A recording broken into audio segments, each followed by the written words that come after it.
പൊതുവെ ഉപദേശം കേൾക്കുക എന്നത് നമ്മുടെ ജീവിതത്തിൽ അത്ര താല്പര്യമുള്ള കാര്യമൊന്നുമല്ല. എന്നാൽ നമ്മെ സ്നേഹിക്കുന്ന, നമുക്ക് നല്ലത് വരണമെന്ന് ആഗ്രഹിക്കുന്ന അനുഭവസ്ഥരായ പലരുടെയും ഉപദേശങ്ങൾ ചിലപ്പോഴെങ്കിലുമൊക്കെ നമുക്ക് പ്രയോജനപ്പെടാറുണ്ട്. പല സമയങ്ങളിലും നാം ആകുലപ്പെടുന്നത് നമ്മുടെ നാളെയെക്കുറിച്ചോർത്ത. എന്നാൽ നമ്മുടെ നാളെയെ അറിയുന്ന ദൈവം തന്നെ നമ്മെ വഴി നടത്തുവാൻ നമ്മോട് കൂടെയുണ്ട് എങ്കിൽ നമ്മുടെ ജീവിതം എത്ര ധന്യമായി. അങ്ങനെയെങ്കിൽ എങ്ങനെ ഈ ദൈവത്തിന്റെ ശബ്ദം നമുക്ക് കേൾക്കുവാൻ കഴിയും, നമുക്ക് മനസ്സിലാക്കുവാൻ കഴിയും? നമ്മുടെ ജീവിതയാത്രയിൽ ദൈവഹിതം അറിയുവാൻ നമ്മെ സഹായിക്കുന്നത് ദൈവാത്മാവാ.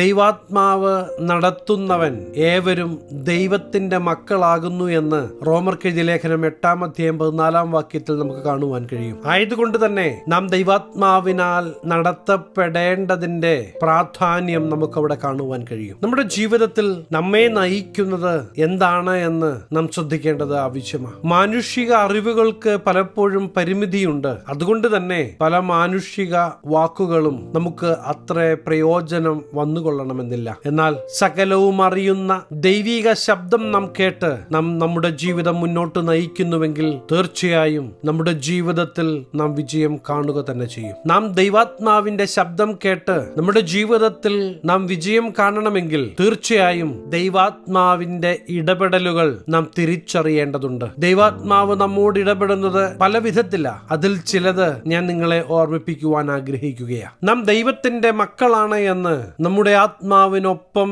ദൈവാത്മാവ് സാക്ഷി പറയുന്നത് നമുക്ക് അനുഭവിക്കുവാൻ കഴിയും. ദൈവാത്മാവിനാൽ നിയന്ത്രിക്കപ്പെടുന്ന ഒരു വ്യക്തിയുടെ ജീവിതം ധൈര്യത്തോടെ മുന്നോട്ട് നയിക്കുവാൻ ആ വ്യക്തിക്ക് കഴിയും. കാരണം ദൈവം കൂടെയുണ്ട് എന്ന ഉറച്ച ബോധ്യത്തിലായിരിക്കും തന്റെ ജീവിതത്തിലെ ഓരോ നിമിഷങ്ങളും. ആയതുകൊണ്ട് തന്നെ ആ ദൈവ സാന്നിധ്യം മനസ്സിലാക്കുവാനും ദൈവശബ്ദത്തിനായി ഏൽപ്പിച്ചു കൊടുക്കുവാനും ആ വ്യക്തിക്ക് കഴിയും. ദൈവാത്മാവ് നമ്മോട് ഇടപെടുന്ന മറ്റൊരു രീതി ദൈവവചനത്തിലൂടെയാ. നാം ദൈവാത്മാവിനാൽ നിയന്ത്രിക്കപ്പെട്ട ദൈവവചനം വായിക്കുമ്പോൾ ആ ദൈവവചനത്തിലെ ഓരോ വരികളും നമ്മുടെ ജീവിതത്തിൽ ജീവനായി മാറ്റപ്പെടുന്നത് നമുക്ക് കാണുവാൻ കഴിയും. പല സമയങ്ങളിലും ആ ദൈവവചനം നമുക്ക് ആശ്വാസമായി മാറും. സകല മേഖലകളിലും ദൈവപ്രവൃത്തി നമ്മുടെ ജീവിതത്തിൽ വെളിപ്പെടുന്നത് നമുക്ക് കാണുവാൻ കഴിയും. നാം ഭാരപ്പെട്ടിരിക്കുമ്പോൾ ദൈവവചനത്തിലെ പല വാഗ്ദത്വങ്ങളും ദൈവം നമ്മെ ഉണർത്തിക്കും. ആ ദൈവവചനം നമ്മോട് സംസാരിക്കും. ഈ ദൈവശബ്ദം കേൾക്കുവാൻ നാം നമ്മെ തന്നെ ഒന്ന് ഒരുക്കേണ്ടത് ആവശ്യമാണ്.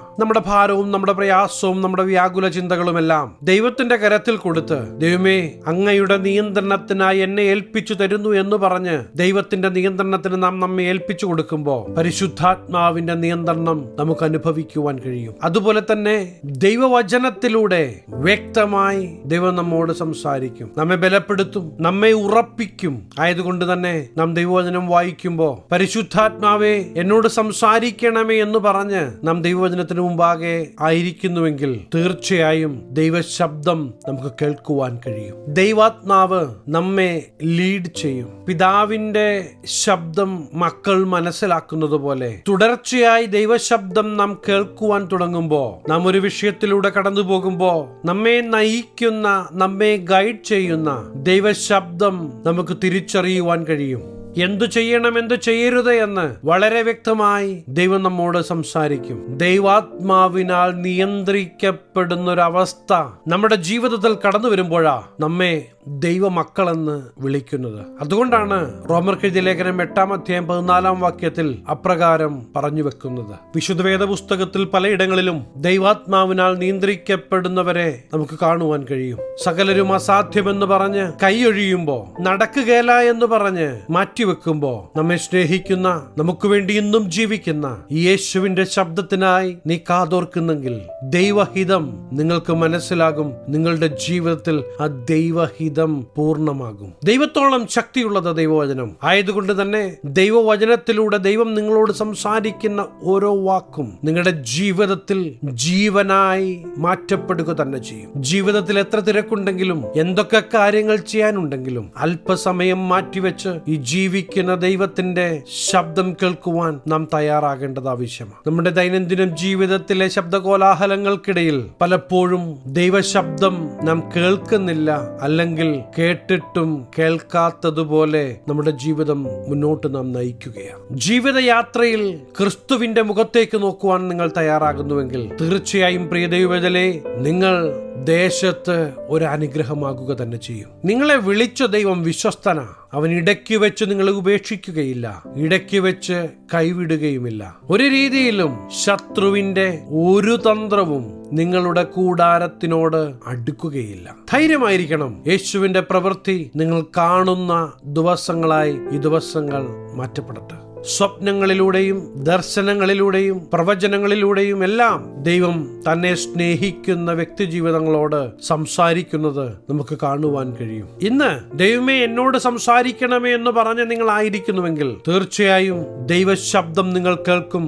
ദൈവപ്രവൃത്തി നിങ്ങളുടെ ജീവിതത്തിൽ നിങ്ങൾ കാണും. ഈ ദൈവവചനത്തിന് മുമ്പാകെ ദൈവമേ അങ്ങയുടെ ആത്മാവിനാൽ നിയന്ത്രിക്കപ്പെടുവാൻ ഞാൻ എന്നെ ഏൽപ്പിച്ചു തരുന്നു എന്ന് പറഞ്ഞ് ഏൽപ്പിച്ചു കൊടുക്കുവാൻ തയ്യാറാകുന്നുവെങ്കിൽ ഞാൻ നിങ്ങൾക്ക് വേണ്ടി പ്രാർത്ഥിക്കുവാൻ ആഗ്രഹിക്കുകയാണ്. കണ്ണുകളെ അടയ്ക്കാൻ പ്രാർത്ഥിക്കാം. മഹാപരിശുദ്ധനായ ഞങ്ങളുടെ സ്വർഗീയ പിതാവേ, എന്നോടൊപ്പം ചേർന്ന് പ്രാർത്ഥിക്കുന്ന ഈ ദൈവജനത്തെ അങ്ങയുടെ തൃക്കരങ്ങളിൽ തരികയാണ്. എല്ലാ മേഖലകളിലും പരിശുദ്ധാത്മാവിന്റെ ശബ്ദം കേട്ട് ജീവിതത്തിൽ വിജയം കാണുവാൻ ഇവരെ അങ്ങ് സഹായിക്കണം. യേശുവിന്റെ നാമത്തിൽ അനുഗ്രഹിക്കുന്നു. അനുഗ്രഹമാകട്ടെ. സകല മനമഹത്വം അങ്ങേക്ക്. സകല നസ്രയനായ യേശു ക്രിസ്തുവിന്റെ നാമത്തിൽ തന്നെ ആമേൻ. പ്രിയ ദൈവത്തിലെ ഇടയ്ക്ക് വെച്ച് ഉപേക്ഷിക്കുന്ന ഒരു ദൈവമല്ല ഈ ദൈവം. കണ്ടും കാണാതെയും പലരും കടന്നു പോകുമ്പോഴും നിങ്ങൾ ഭാരപ്പെടരുത്. നിങ്ങൾക്ക് വേണ്ടി ദൈവിക പ്രൊവിഷൻസ് ദൈവം വെളിപ്പെടുത്തുവാൻ പോകുകയാണ്. അതെ, നിങ്ങളായിരിക്കുന്ന ദേശത്ത് നിങ്ങൾ ഒരു അനുഗ്രഹമാകുമെന്നാ പറഞ്ഞു വരുന്നത്. ഈ ചെറു സന്ദേശം നിങ്ങൾക്ക് അനുഗ്രഹമായെങ്കിൽ തീർച്ചയായും ഞങ്ങളെ അറിയിക്കണം. അനേകർക്ക് അനുഗ്രഹമാകേണ്ടതിന് സ്നേഹിതർക്ക് ഷെയർ ചെയ്യുക, ഫോർവേഡ് ചെയ്യുക. നിങ്ങൾ ഈ ചാനൽ ഇതുവരെയായിട്ടും